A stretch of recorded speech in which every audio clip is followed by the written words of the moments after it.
श्री वाहिगुरु साहिब जी। दंडौत बंदन अनक बार, सर्व कला समरथ, डोलन ते राखो प्रभु, नानक दे कर हथ। तेरे कवन कवन गुण कह के गावा, तू साहिब गुणी निधाना। तुमरी महिमा बरन न साको, तू ठाकुर ऊच भगवाना। जेता जियो पिंड सब तेरा, तू अंतर जामे पुरख भगवान। दासन दास कहे जन नानक, जेहा तू कराए त्याहों करी बख्यान। वाहिगुरु साहिब जी। सलोक महला पहला। दया कपा संतोख सूत, जत गंडी सतवट। एओ जनेऊ जी का, है ता पांडे कत। दया कपा संतोख सूत, जत गंडी सतवट। ए जनेऊ जी का, है ता पांडे कत। नायो टुटे ना मल लगे, नायो जले न जाए। तन सुमानस नानका, जो गल चले पाए। चौकड़ मूल अनाया, बै चौके पाया। सिखा कन चढ़ाइया, गुर ब्राह्मण थिया। ओ मुआ ओ चढ़ पया, वे तगा गया।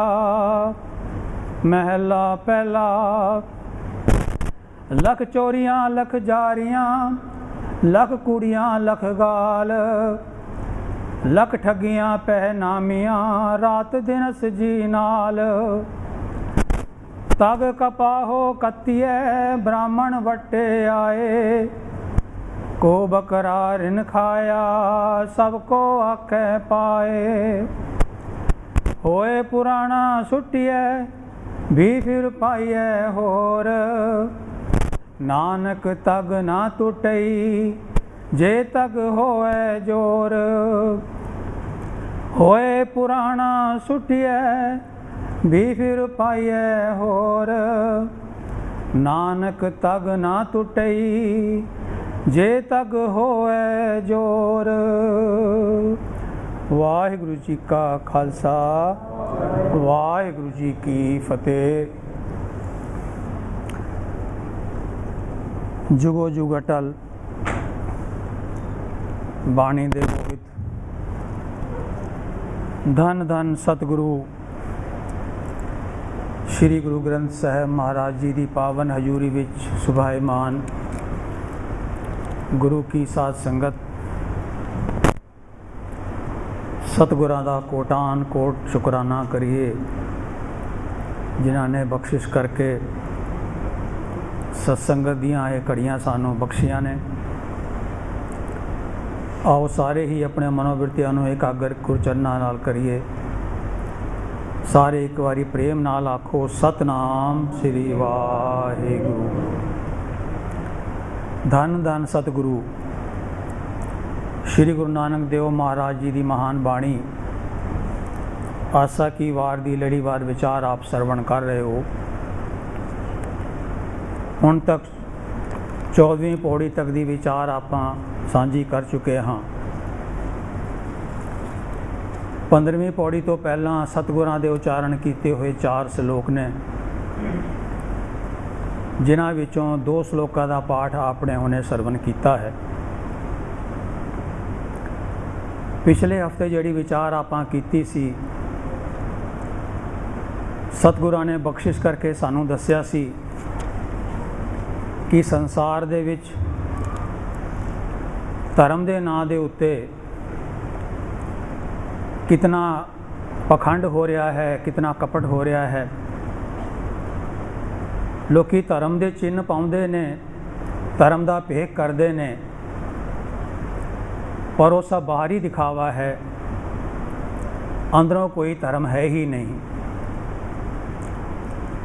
ਉਸ ਸਮੇਂ ਦੇ ਜੋ ਸਭ ਤੋਂ ਵੱਡਾ ਹਿੰਦੁਸਤਾਨ ਦਾ ਪ੍ਰਚਲਿਤ ਧਰਮ ਸੀ, ਹੁਣ ਵੀ ਹੈ, ਸਨਾਤਨ ਧਰਮ। ਉਸ ਦੇ ਜਿਹੜੇ ਧਰਮ ਦੇ ਆਗੂ ਸਨ, ਬ੍ਰਾਹਮਣ ਜਿਹੜੇ ਸਨ, ਸਤਿਗੁਰਾਂ ਨੇ ਉਹਨਾਂ ਦੀ ਕਰਨੀ ਨੂੰ ਵੇਖ ਕੇ ਜਿੱਥੇ ਕਿਧਰੇ ਸਤਿਗੁਰੂ ਗਏ ਨੇ, ਭਾਵੇਂ ਹਰਿਦੁਆਰ ਗਏ ਨੇ, ਭਾਵੇਂ ਕੁਰੂਕਸ਼ੇਤਰ ਗਏ ਨੇ, ਜਾਂ ਹੋਰ ਧਾਰਮਿਕ ਸਥਾਨਾਂ 'ਤੇ ਗਏ ਨੇ, ਜਿੱਥੇ ਕਿਧਰੇ ਵੀ ਸਤਿਗੁਰ ਗਏ ਨੇ, ਉੱਥੇ ਜੋ ਉਹਨਾਂ ਨੇ ਵੇਖਿਆ ਕਿ ਉਹਨਾਂ ਦੀ ਕਥਨੀ ਅਤੇ ਕਰਨੀ ਦੇ ਵਿੱਚ ਕਿਤਨਾ ਅੰਤਰ ਹੈ। ਵਿਖਾਵਾ ਭਾਵੇਂ ਧਰਮ ਦਾ ਕਰਦੇ ਨੇ, ਚਿੰਨ੍ਹ ਧਰਮ ਦੇ ਪਾਉਂਦੇ ਨੇ,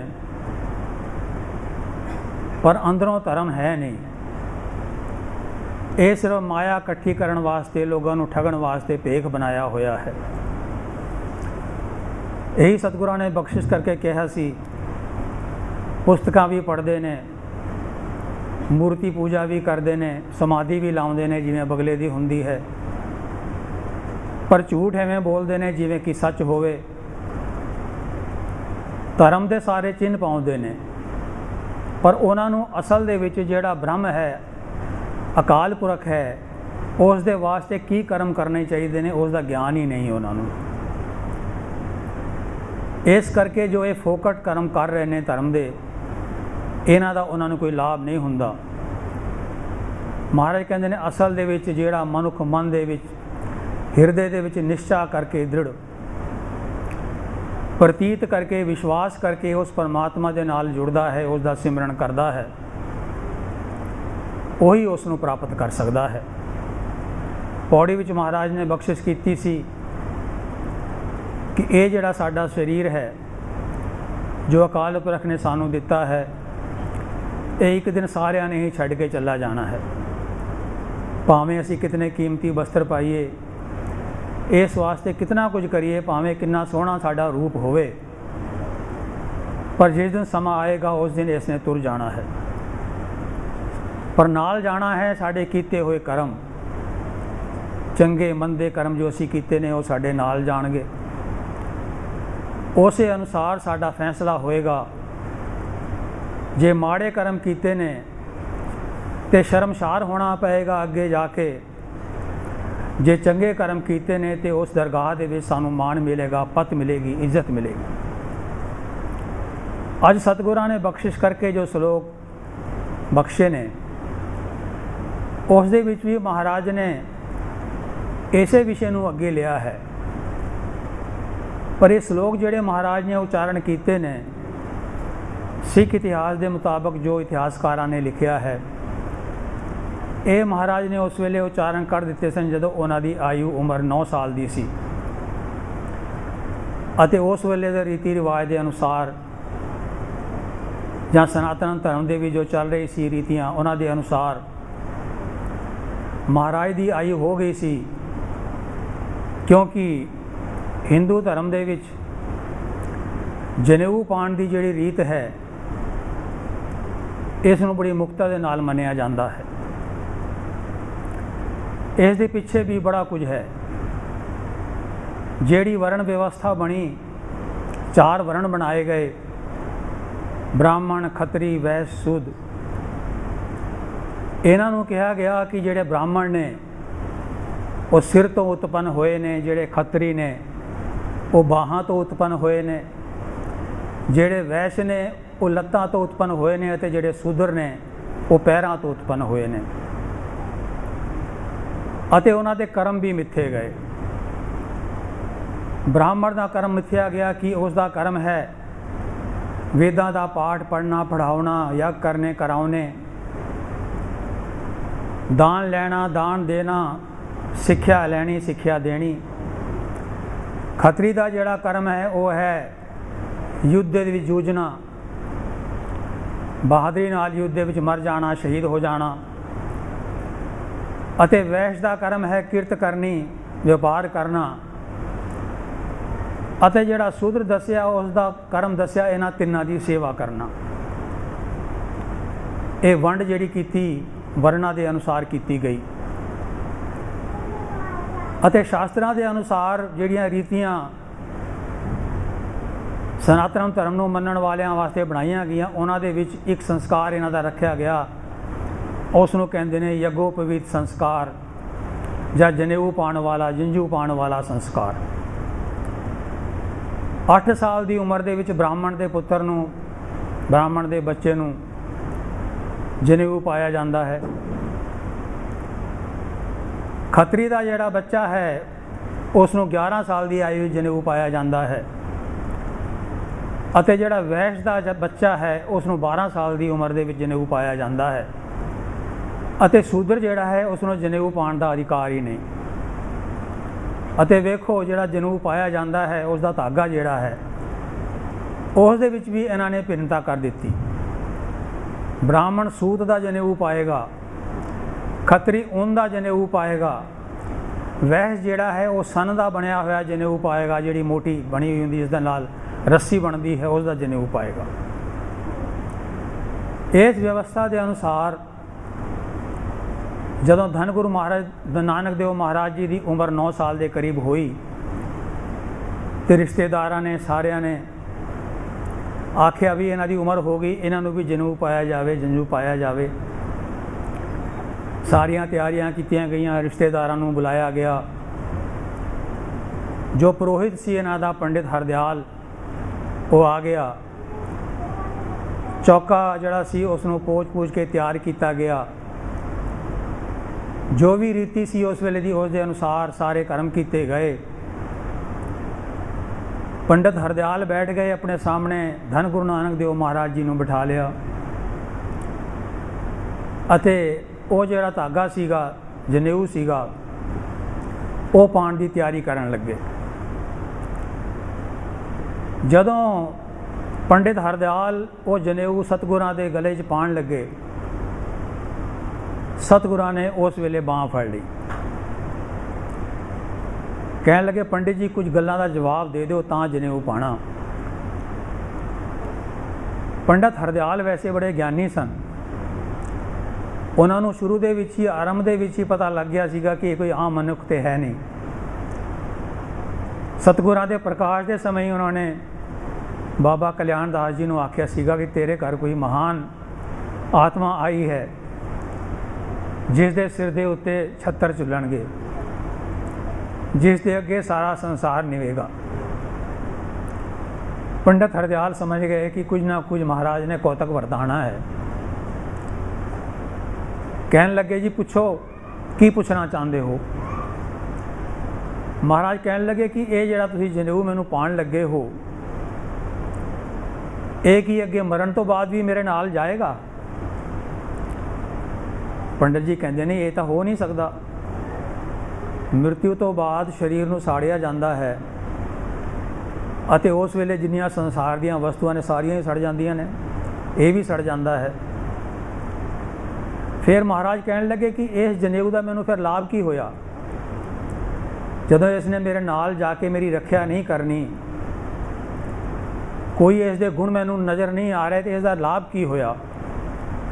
ਪੰਡਤ ਜੀ ਇਹੋ ਜਿਹਾ ਜਨੇਊ ਦਿਓ ਜਿਹੜਾ ਕਿ ਮੇਰੇ ਜੀਅ ਦੇ ਨਾਲ ਜਾਏ, ਮੇਰੀ ਆਤਮਾ ਦੇ ਨਾਲ ਜਾਏ, ਜਿਹੜਾ ਕਿ ਮੈਨੂੰ ਉੱਥੇ ਉਸ ਅਕਾਲ ਪੁਰਖ ਦੇ ਦਰਬਾਰ ਦੇ ਵਿੱਚ ਸੁਰਖਰੂ ਕਰਾ ਸਕੇ,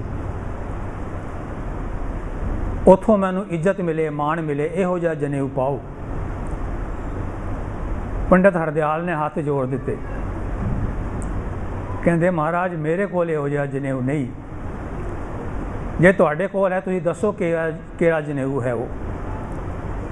ਫਿਰ ਸਤਿਗੁਰਾਂ ਨੇ ਇਹ ਸ਼ਬਦ ਉੱਥੇ ਉਚਾਰਨ ਕੀਤਾ ਹੈ ਜਿਸ ਵਿੱਚ ਮਹਾਰਾਜ ਨੇ ਦੱਸਿਆ ਹੈ ਕਿ ਕਿਹੜਾ ਜਨੇਊ ਹੈ ਜਿਹੜਾ ਸਾਡਾ ਜੀਵ ਆਤਮਾ ਦੇ ਨਾਲ ਜਾ ਸਕਦਾ ਹੈ, ਜਿਸ ਦੇ ਨਾਲ ਅਸੀਂ ਬੁਰਾਈਆਂ ਤੋਂ ਬਚ ਸਕਦੇ ਹਾਂ, ਰੱਬੀ ਗੁਣ ਸਾਨੂੰ ਪ੍ਰਾਪਤ ਹੋ ਸਕਦੇ ਨੇ, ਅਸਲ ਦੇ ਵਿੱਚ ਮਨੁੱਖ ਧਰਮੀ ਬਣ ਸਕਦਾ ਹੈ। ਅਸਲ ਦੇ ਵਿੱਚ ਜਿਹੜੇ ਧਰਮ ਦੇ ਚਿੰਨ੍ਹ ਨੇ, ਬਾਹਰੀ ਜਿਹੜੇ ਧਰਮ ਦੇ ਚਿੰਨ੍ਹ ਨੇ, ਉਹਨਾਂ ਦਾ ਅਰਥ ਤੇ ਇਹ ਸੀ ਕਿ ਜਿਹੜਾ ਅੰਦਰ ਤੁਹਾਡੇ ਧਰਮ ਹੈ ਉਹ ਬਾਹਰੋਂ ਨਜ਼ਰ ਆਵੇ।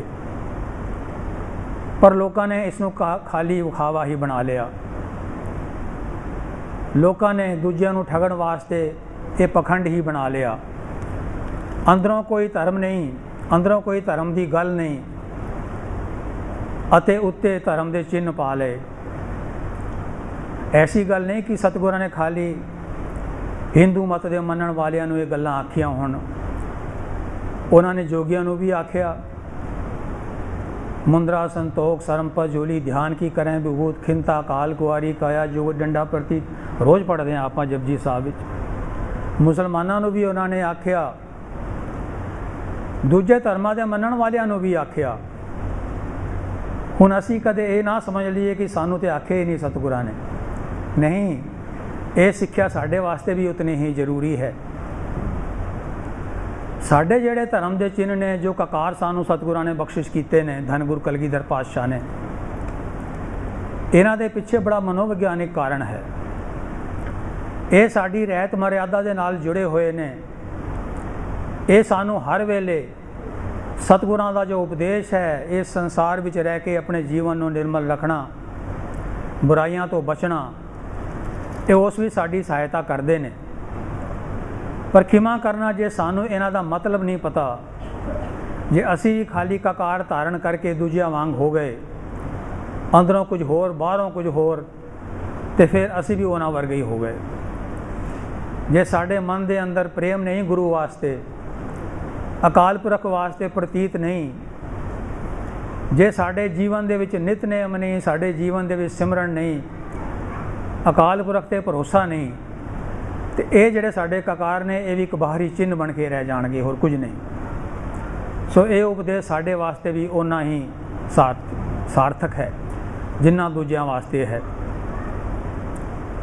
ਭਗਤ ਕਬੀਰ ਜੀ ਨੇ ਤਾਂ ਬੜੇ ਸਪਸ਼ਟ ਸ਼ਬਦਾਂ ਵਿੱਚ ਕਿਹਾ ਕਿ ਇਹ ਜਿਹੜੇ ਪੰਡੇ ਨੇ, ਜਿਹੜੇ ਕਿ ਇੰਨੀਆਂ ਵੱਡੀਆਂ ਧੋਤੀਆਂ ਪਾਉਂਦੇ ਨੇ, ਤਿਲਕ ਲਾਉਂਦੇ ਨੇ, ਮਾਲਾਵਾਂ ਪਾਉਂਦੇ ਨੇ, ਹੱਥ ਵਿੱਚ ਲੋਟੇ ਰੱਖਦੇ ਨੇ, ਕਹਿੰਦੇ ਨੇ ਮੈਨੂੰ ਤਾਂ ਸੰਤ ਨਹੀਂ ਜਾਪਦੇ, ਤੇ ਬਨਾਰਸ ਦੇ ਠਾਗੀ ਲੱਗਦੇ ਨੇ।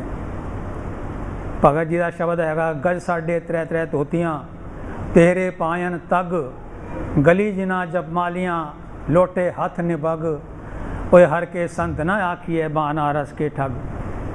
ਕਹਿੰਦੇ ਸਾਡੇ 3-3 ਗਜਾਂ ਦੀਆਂ ਧੋਤੀਆਂ ਪਾਉਂਦੇ ਨੇ, ਤੇਰੇ ਸੂਤ ਦੇ ਜਨੇਊ ਪਾਉਂਦੇ ਨੇ, ਮਾਲਾਵਾਂ ਪਾਉਂਦੇ ਨੇ ਗਲਿਆਂ ਦੇ ਵਿੱਚ, ਹੱਥਾਂ ਵਿੱਚ ਚਮਕਦੇ ਹੋਏ ਲੋਟੇ ਰੱਖਦੇ ਨੇ। ਪਰ ਭਗਤ ਜੀ ਕਹਿੰਦੇ ਨੇ ਇਹਨੂੰ ਸੰਤ ਨਾ ਸਮਝੋ ਤੁਸੀਂ, ਇਹ ਤੇ ਬਨਾਰਸ ਦੇ ਠੱਗ ਨੇ। ਬਨਾਰਸ ਦੇ ਠੱਗ ਬੜੇ ਮਸ਼ਹੂਰ ਨੇ, ਅਤੇ ਭਗਤ ਕਬੀਰ ਜੀ ਤੇ ਆਪ ਬਨਾਰਸ ਦੇ ਰਹਿਣ ਵਾਲੇ ਸਨ, ਉਹਨਾਂ ਤੋਂ ਜ਼ਿਆਦਾ ਕੌਣ ਜਾਣਦਾ ਹੋਏਗਾ। ਸੋ ਭਗਤ ਜੀ ਨੇ ਇਹ ਗੱਲ ਆਖੀ। ਬਾਬਾ ਫਰੀਦ ਜੀ ਨੇ, ਜਿਹੜੇ ਸੂਫੀ ਫਕੀਰ ਬਣ ਕੇ ਰਹਿੰਦੇ ਸਨ, ਅੰਦਰੋਂ ਕੁਝ ਹੋਰ ਨੇ, ਬਾਹਰ ਕੁਝ ਹੋਰ ਨੇ, ਬਾਬਾ ਫਰੀਦ ਨੇ ਵੀ ਉਹਨਾਂ ਦਾ ਨਿਸ਼ਾਨਾ ਬਣਾਇਆ। ਬਾਬਾ ਜੀ ਕਹਿੰਦੇ ਨੇ, ਫਰੀਦਾ ਕੰਨ ਮੂਸਲਾ ਸੂਫ ਗਲ, ਦਿਲ ਕਾਤੀ ਗੁੜਵਾਤ, ਬਾਹਰ ਦਿਸੈ ਚਾਨਣਾ ਦਿਲ ਅੰਧਿਆਰੀ ਰਾਤ।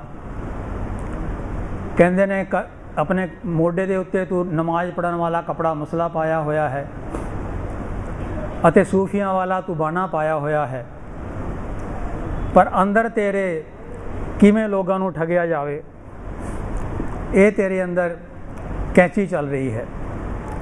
ਇੰਜ ਜਾਣ ਲਓ ਜਿਵੇਂ ਕਿ ਬਾਹਰ ਤੇ ਚਾਨਣਾ ਹੈ, ਪਰ ਤੇਰੇ ਹਿਰਦੇ ਦੇ ਅੰਦਰ ਜਿਹੜਾ ਹੈ ਅਨਿਆਰੀ ਰਾਤ ਹੈ, ਹਨੇਰੀ ਰਾਤ ਹੈ। ਜਿਤਨੇ ਵੀ ਇਹ ਧਰਮ ਦੇ ਚਿੰਨ੍ਹ ਨੇ, ਜੇ ਅੰਦਰ ਧਰਮ ਨਹੀਂ ਤੇ ਫਿਰ ਇਹ ਕੂੜ ਬਣ ਜਾਂਦਾ ਹੈ, ਪਖੰਡ ਬਣ ਜਾਂਦਾ ਹੈ। ਸੋ ਸਤਿਗੁਰਾਂ ਨੇ ਬਖਸ਼ਿਸ਼ ਕਰਕੇ ਸਾਨੂੰ ਇਹ ਉਪਦੇਸ਼ ਦੇਣ ਵਾਸਤੇ, ਸਮਝਾਉਣ ਵਾਸਤੇ, ਕਿਹੋ ਜਿਹਾ ਸਾਡਾ ਜੀਵਨ ਹੋਵੇ, ਇਹ ਸ਼ਬਦ ਸਾਨੂੰ ਬਖਸ਼ਿਸ਼ ਕੀਤੇ ਨੇ। ਮਹਾਰਾਜ ਉਪਦੇਸ਼ ਕਰ ਰਹੇ ਨੇ, ਦਇਆ ਕਪਾਹ ਸੰਤੋਖ ਸੂਤ ਜਤ ਗੰਢੀ ਸਤ ਵਟ। ਮਹਾਰਾਜ ਕਹਿੰਦੇ ਨੇ, ਪੰਡਿਤ ਜੀ, ਜੇ ਤੁਸੀਂ ਇਹੋ ਜਿਹਾ ਜਨੇਊ ਪਾਉਣਾ ਹੈ ਜਿਹੜਾ ਕਿ ਤੁਹਾਡੀ ਜੀ ਦੇ ਨਾਲ ਜਾਵੇ, ਆਤਮਾ ਦੇ ਨਾਲ ਜਾਵੇ, ਤੇ ਉਸ ਦੇ ਵਾਸਤੇ ਤੁਸੀਂ ਕਪਾਹ ਲਓ ਦਇਆ ਦੀ। ਦਇਆ ਦਾ ਧਰਮ ਦੇ ਵਿੱਚ ਬੜਾ ਉੱਚਾ ਸਥਾਨ ਹੈ। महाराज ने जपजी साहब में कहा कि धर्म जिहड़ा है वह दया का पुत्र है, धौल धर्म दया का पूत। महाराज कहते हैं 68 तीरा सगल पुन जी दया परवान। जिस दे मन दे विच दया नहीं वह हिरदा कठोर है। जिस दे मन दे विच दया नहीं वो कदे भी दूजिਆਂ ਦਾ भला नहीं कर सकता, वो कभी भी दूजिਆਂ वास्ते कोई चंगा काम नहीं कर सकता। महाराज कहते हैं कि वही दया कर सकता है जिहड़े मन दे विच सच है। सच तां पर जाणीए जा हृदय सच्चा होए, सच तां पर जाणीए जा सिख सच्ची ले, दया जाने जी की कुछ पुण्य दान करे। पुण्य दान भी वही कर सकता है जिस दे हिरदे विच दया है। सो दया का बड़ा उच्चा स्थान है। महाराज कहते हैं कि जिहड़ी तुहाडी कपाह है वो दया दी होनी चाहिए है। अते सूत किहड़ा? संतोख सूत। सूत होना चाहिए है संतोख का। ਜਦੋਂ तक मन ਦੇ ਵਿੱਚ संतोख नहीं, मनुख का मन भटकदा रहिंदा है। तृष्णा ਦੇ ਵਿੱਚ ਜਿਹੜਾ मनुख है वो कदे भी संतोखी नहीं हो सकता। तृष्णा ਵਿੱਚ रुझिया होया मनुख जिहड़ा है वो हर वेले माड़े पासे तुरदा है, माड़े काम करता है, लोभ के अधीन होकर कुकर्म करता है, चोरियां करता है, ठगियां करता है, क्योंकि मन दे विच संतोख नहीं। इस करके महाराज कहते हैं संतोख जिहड़ा है वो भी धर्म का एक बड़ा जरूरी लक्षण है। अते अगे महाराज कहते हैं जत गंढी सत वट। हुण जनेऊ दे विच गंढां भी पाईयां जांदियां ने। महाराज कहते हैं ये जिहड़ियां गंढां ने ये तू पा संयम दियां। तेरा जिहड़ा जीवन होवे संयम दे विच होवे, इंद्रियां दे वस दे विच ना होवे, अते उस नूं वट चाड़ तू उच्चे आचरण दे। सत वट, सत दा अर्थ इत्थे उच्चा आचरण है। उच्चे आचरण का वट उस नूं पा। उच्चा आचरण होएगा तेरा किसी वल मलीन दृष्टि नाल नहीं वेखेगा, किसी का बुरा नहीं सोचेगा। महाराज कहते हैं यह जनेऊ जी का है तां पांडे कत।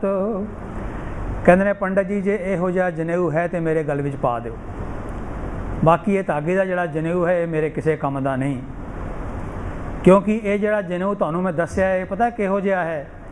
महाराज कहते हैं ना ये टुटे ना मल लगे, ना यो जले न जाए।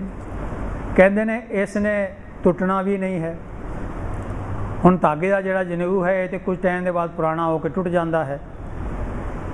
इस जनेऊ नूं मैल भी नहीं लगती, ना ये जलेगा शरीर दे नाल अते ना किधरे घूमेगा। महाराज कहते हैं धन सु मानस नानका जो गल चले पाए। महाराज कहते हैं कि वह मनुख धन ने जेड़े कि इहो जिहा जनेऊ पा के इस संसार तो जाते हैं। महाराज फिर अगे बख्शिश कर रहे हैं कि यह जिहड़ा जनेऊ तुसीं मैनूं पाण लगे हो किहो जिहा है। चौकड़ मुल अनाया बह चौके पाया। कहते 4 कौड़ियां का धागा खरीद के ले आए तुसीं, चौका तैयार किया, लिप पोत के उस दे विच बैठ के पा दिता। सिखा कन चढ़ाइया गुर ब्राह्मण थिया। सिखा का अर्थ है सिखिया। जिस दे गल दे विच जनेऊ पाना है उस दे कन दे विच ब्राह्मण जिहड़ा है सिखिया दिंदा है कि अज तो मैं ही तेरा गुरु हाँ। ये उसनूं सिखिया कन दे विच दित्ती जाती है। ओ मूआ ओ झड़ पिया वे तगा गया। पर महाराज कहते हैं जदों मनुख जिसनों जनेऊ पाया गया है उमर आण ते मर जाता है, संसार तो चलिया जाता है, वो जनेऊ तो इत्थे रह जाता है तो बिना जनेऊ दे फिर अगे जाता है। महाराज ने अगले श्लोक के बख्शिश की है कि जेड़े इहो जिहे जनेऊ पा के अंदरों कुछ होर ने बाहरों कुछ होर ने, उन्हां दे जीवन दे विच की है। उन्हां दा जीवन जिहड़ा है महाराज कहते ने लख चोरियां लख जारियां लख कुड़ियां लख गाल। कहते ने भावें बाहरों दिखावा करन पर अंदरों उन्हां दा मन हर वेले लखां तरीके दीयां चोरियां करन वास्ते, लखां तरीके दा विचार करन वास्ते, लोकां नूं लखां ही तरीके नाल गालां देण वास्ते तैयार रहिंदा है। लख ठगियां पै नामियां रात दिनस जी नाल। ਕਹਿੰਦੇ ਨੇ ਕਿ ਹਰ ਵੇਲੇ ਮਨ ਦੇ ਵਿੱਚ ਠੱਗੀ ਕਰਨ ਦਾ ਵਿਚਾਰ ਚੱਲਦਾ ਰਹਿੰਦਾ ਹੈ। ਪਹਿਨਾਵੀਆਂ ਕਹਿੰਦੇ ਨੇ ਕਿਸੇ ਦੀ ਅਮਾਨਤ ਦੇ ਵਿੱਚ ਖਿਆਨਤ ਕਰਨੀ, ਬੇਈਮਾਨੀ ਕਰਨੀ, ਕਿਵੇਂ ਕਿਸੇ ਦੇ ਨਾਲ ਬੇਈਮਾਨੀ ਕੀਤੀ ਜਾਏ, ਇਹ ਵਿਚਾਰ ਮਨ ਵਿੱਚ ਚੱਲਦੇ ਰਹਿੰਦੇ ਨੇ, ਰਾਤ ਦਿਨ ਚੱਲਦੇ ਰਹਿੰਦੇ ਨੇ ਜੀ ਦੇ ਅੰਦਰ। ਮਹਾਰਾਜ ਕਹਿੰਦੇ ਨੇ ਤਗ ਕਪਾਹੋ ਕੱਤੀਏ ਬਾਮਨ ਵੱਟੇ ਆਏ। ਕਹਿੰਦੇ ਨੇ ਕਪਾਸ ਨੂੰ ਕੱਤ ਕੇ ਬਾਮਨ ਉਸ ਨੂੰ ਵੱਟ ਕੇ ਉਸ ਦਾ ਧਾਗਾ ਬਣਾਉਂਦੇ ਨੇ ਅਤੇ ਫਿਰ ਜਦੋਂ ਪਾਇਆ ਜਾਂਦਾ ਹੈ ਉਸ ਵੇਲੇ ਬੜਾ ਵੱਡਾ ਜਸ਼ਨ ਹੁੰਦਾ ਹੈ। ਕੂਹ ਬੱਕਰਾ ਜਿਨ ਖਾਇਆ ਸਭ ਕੋ ਆਖੇ ਪਾਏ। ਫਿਰ ਬੱਕਰਾ ਵੀ ਮਾਰਿਆ ਜਾਂਦਾ ਹੈ ਅਤੇ ਉਸ ਦਾ ਮੀਟ ਜਿਹੜਾ ਹੈ, ਜਿਹੜੇ ਰਿਸ਼ਤੇਦਾਰ ਆਉਂਦੇ ਨੇ ਉਹਨਾਂ ਸਾਰਿਆਂ ਨੂੰ ਖਾਣੇ ਵਿੱਚ ਪਰੋਸਿਆ ਜਾਂਦਾ ਹੈ। ਮਹਾਰਾਜ ਕਹਿੰਦੇ ਨੇ ਕਿਹੋ ਜਿਹਾ ਜਨੇਊ ਹੈ, ਜੀਵ ਹੱਤਿਆ ਹੋ ਰਹੀ ਹੈ, ਮਨ ਦੇ ਵਿੱਚ ਪਾਪ ਚੱਲ ਰਿਹਾ ਹੈ। ਇਹ ਜਿਹੜੇ ਜਨੇਊ ਨੇ ਇਹਨਾਂ ਨੇ ਕਿਧਰੇ ਸਾਥ ਨਹੀਂ ਦੇਣਾ। ਮਹਾਰਾਜ ਕਹਿੰਦੇ ਨੇ ਕਿ ਕਿਹੜਾ ਸਾਡਾ ਜਿਹੜਾ ਜੀਵਨ ਹੈ ਕਿਹੋ ਜਿਹਾ ਹੋਣਾ ਚਾਹੀਦਾ ਹੈ। ਜੋ ਉਪਦੇਸ਼ ਧੰਨ ਸਤਿਗੁਰੂ ਗੁਰੂ ਅਰਜਨ ਦੇਵ ਮਹਾਰਾਜ ਸਾਨੂੰ ਸੁਖਮਨੀ ਸਾਹਿਬ ਵਿੱਚ ਦਿੰਦੇ ਨੇ। ਜੇ ਸੁਖਮਨੀ ਸਾਹਿਬ ਦਾ ਪਾਠ ਅਸੀਂ ਕਰਦੇ ਹਾਂ ਤੇ ਕਦੇ ਕਦੇ ਵਿਚਾਰ ਲਈਏ, ਗਹੁ ਕਰਕੇ, ਧਿਆਨ ਕਰਕੇ। 9ਵੀਂ ਅਸ਼ਟਪਦੀ ਦਾ ਜਿਹੜਾ ਪਹਿਲਾ ਪਦਾ ਹੈ ਉਸ ਵਿੱਚ ਮਹਾਰਾਜ ਨੇ ਦੱਸ ਦਿੱਤਾ ਕਿਹੋ ਜਿਹਾ ਸਾਡਾ ਜੀਵਨ ਹੋਣਾ ਚਾਹੀਦਾ ਹੈ। ਮਹਾਰਾਜ ਕਹਿੰਦੇ ਨੇ ਮਿਥਿਆ ਨਾਹੀ ਰਸਨਾ ਪਰਸ ਮਨ ਮੈਂ ਪ੍ਰੀਤ ਨਿਰੰਜਨ ਦਰਸ।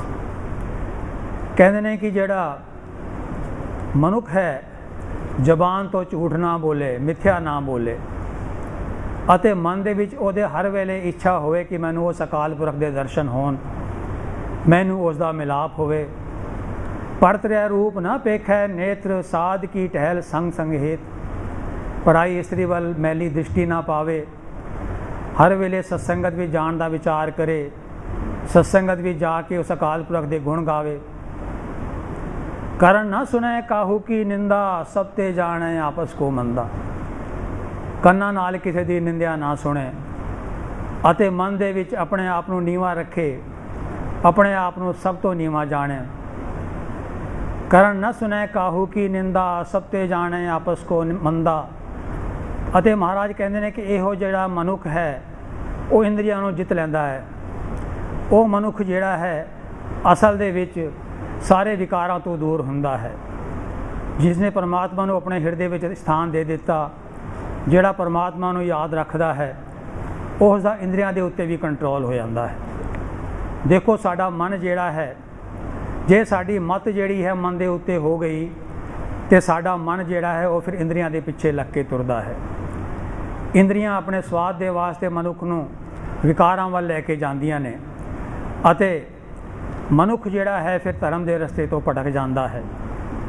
ਹੁਣ ਇਹ ਕਿਹੋ ਜਿਹੀ ਚੀਜ਼ ਹੈ ਜੋ ਸਤਿਗੁਰ ਸਾਨੂੰ ਬਖਸ਼ਿਸ਼ ਕਰ ਰਹੇ ਨੇ, ਗੁਰੂ ਦਾ ਸ਼ਬਦ ਜਿਹੜਾ ਕਿ ਸਾਡੇ ਜੀ ਦੇ ਨਾਲ, ਸਾਡੀ ਆਤਮਾ ਦੇ ਨਾਲ ਜਾਂਦਾ ਹੈ ਅਤੇ ਇਸ ਸੰਸਾਰ ਦੇ ਵਿੱਚ ਵੀ ਸਾਨੂੰ ਵਿਕਾਰਾਂ ਤੋਂ ਬਚਾਉਂਦਾ ਹੈ। ਮਹਾਰਾਜ ਕਹਿੰਦੇ ਨੇ ਗੁਰ ਕਾ ਬਚਨ ਬਸੈ ਜੀ ਨਾਲੇ, ਜਲ ਨਹੀਂ ਡੂਬੈ ਤਸਕਰ ਨਹੀਂ ਲੇਵੈ, ਪਾਏ ਨਾ ਸਾਕੈ ਜਾਲੇ। ਇਹ ਗੁਰੂ ਦਾ ਸ਼ਬਦ ਹੈ ਜਿਸ ਨੂੰ ਕੋਈ ਤੁਹਾਡੇ ਤੋਂ ਖੋ ਨਹੀਂ ਸਕਦਾ, ਹਰ ਵੇਲੇ ਤੁਹਾਡੇ ਅੰਗ ਸੰਗ ਸਹਾਈ ਹੋਏਗਾ। ਮਹਾਰਾਜ ਕਹਿੰਦੇ ਨੇ ਜਿਨ੍ਹਾਂ ਨੇ ਸਤਿਗੁਰ ਦੇ ਉੱਤੇ ਭਰੋਸਾ ਕੀਤਾ ਹੈ, ਜਿਹੜੇ ਸਤਿਗੁਰ 'ਤੇ ਵਿਸ਼ਵਾਸ ਕਰਦੇ ਨੇ, ਸਤਿਗੁਰੂ ਫਿਰ ਉਹਨਾਂ ਦਾ ਹਲਤ ਪਲਤ ਸਵਾਰ ਦਿੰਦਾ ਹੈ। ਸਤਿਗੁਰ ਸਿੱਖਾ ਹਲਤ ਪਲਤ ਸਵਾਰ ਹੈ, ਨਾਨਕ ਸਤਿਗੁਰ ਸਿੱਖੋ ਜੀ ਨਾਲ ਸਮਾਰੈ। ਉਸ ਦੇ ਜੀ ਨਾਲ, ਉਸ ਦੀ ਆਤਮਾ ਦੇ ਨਾਲ ਰਹਿ ਕੇ ਸਤਿਗੁਰੂ ਉਸ ਦੀ ਸੰਭਾਲ ਕਰਦਾ ਹੈ। ਸਤਿਗੁਰਾਂ ਨੇ ਅਪਾਰ ਬਖਸ਼ਿਸ਼ ਕੀਤੀ ਹੈ, ਕਿਰਪਾ ਕੀਤੀ ਹੈ, ਜਿਹੜਾ ਕਿ ਸਾਨੂੰ ਇਹ ਉਪਦੇਸ਼ ਬਖਸ਼ਿਸ਼ ਕੀਤੇ ਨੇ, ਜਿਹੜੀ ਕਿ ਮਹਾਨ ਬਾਣੀ ਆਸਾ ਦੀ ਵਾਰ ਦਾ ਕੀਰਤਨ ਰੋਜ਼ ਗੁਰਦੁਆਰਾ ਸਾਹਿਬ ਵਿੱਚ ਹੁੰਦਾ ਹੈ। ਸੁਣਦੇ ਨੇ ਲੋਕੀ, ਅਸੀਂ ਵੀ ਸੁਣਦੇ ਹਾਂ, ਪਰ ਗੱਲ ਤਾਂ ਬਣੇ ਜੋ ਸਤਿਗੁਰ ਨੇ ਬਖਸ਼ਿਸ਼ ਕਰਕੇ ਸਾਨੂੰ ਦਿੱਤਾ ਹੈ, ਜੋ ਲਿਖਿਆ ਹੈ, ਜੋ ਸੁਣ ਰਹੇ ਹਾਂ, ਜੋ ਪੜ੍ਹ ਰਹੇ ਹਾਂ, ਉਸ ਨੂੰ ਮਨ ਕਰਕੇ ਵਿਚਾਰੀਏ। ਗੁਰਦੁਆਰੇ ਆਉਣ ਦਾ ਅਰਥ ਕੇਵਲ ਇਤਨਾ ਨਹੀਂ ਸਤਿਗੁਰਾਂ ਦੇ ਚਰਨਾਂ 'ਚ ਆ ਗਏ, ਮੱਥਾ ਟੇਕਿਆ, ਚਲੇ ਗਏ। ਇਹ ਜਿਹੜਾ ਸਾਡਾ ਗੁਰੂ ਹੈ ਨਾ, ਧੰਨ ਧੰਨ ਸ਼੍ਰੀ ਗੁਰੂ ਗ੍ਰੰਥ ਸਾਹਿਬ ਮਹਾਰਾਜ, ਇਹ ਜਾਗਦੀ ਜੋਤ ਹੈ। ਇਹਦੇ ਵਿੱਚ ਜਿਤਨਾ ਉਪਦੇਸ਼ ਹੈ ਸਾਡੇ ਕਲਿਆਣ ਵਾਸਤੇ ਹੈ, ਸਾਡੇ ਜੀਵਨ ਨੂੰ ਚੰਗਾ ਬਣਾਉਣ ਵਾਸਤੇ ਹੈ। ਹੁਣ ਜੀਵਨ ਚੰਗਾ ਤਾਂ ਬਣੇਗਾ ਜੇ ਅਸੀਂ ਆਪਣੇ ਜੀਵਨ ਨੂੰ ਗੁਰੂ ਉਪਦੇਸ਼ ਅਨੁਸਾਰ ਢਾਲਾਂਗੇ, ਬਾਣੀ ਨੂੰ ਹਿਰਦੇ ਕਰਕੇ ਪੜ੍ਹਾਂਗੇ, ਅਤੇ ਪੜ੍ਹ ਕੇ ਉਸ ਨੂੰ ਸਮਝਾਂਗੇ। ਹੁਣ ਸਤਿਗੁਰਾਂ ਨੇ ਜੋ ਅੱਜ ਬਖਸ਼ਿਸ਼ ਕੀਤੀ ਹੈ, ਸਾਡਾ ਜੀਵਨ ਜਿਹੜਾ ਹੈ ਅੰਦਰੋਂ ਬਾਹਰੋਂ ਇੱਕੋ ਜਿਹਾ ਹੋਣਾ ਚਾਹੀਦਾ ਹੈ, ਦੂਜਿਆਂ ਵਰਗਾ ਨਹੀਂ ਹੋਣਾ ਚਾਹੀਦਾ। ਸਾਡੇ 'ਤੇ ਇਤਨੀ ਕਿਰਪਾ ਕੀਤੀ ਹੈ ਸਤਿਗੁਰਾਂ ਨੇ, ਘੜੀ ਘੜੀ ਇੱਕ ਇੱਕ ਕਦਮ ਦੇ ਉੱਤੇ ਸਤਿਗੁਰਾਂ ਨੇ ਸਾਡੀ ਅਗਵਾਈ ਕੀਤੀ ਹੈ।